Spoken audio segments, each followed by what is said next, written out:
ke ce kuma zinariya mai kyawawan idaniya. Ya ki gare ni sahiba, ki ban kauna na baki so, ita rayuwa sai da so.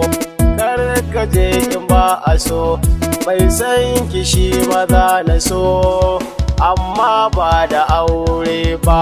Shi so na da haddari, ana mu babu haddari, ke ce ɗeme kamar ɗari, ƙaunar ki nake sahiba.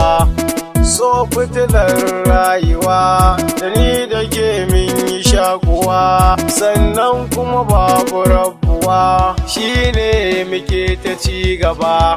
Ni zan mutu in babu ke, mu so junanmu ni da ke, rike amana da ni da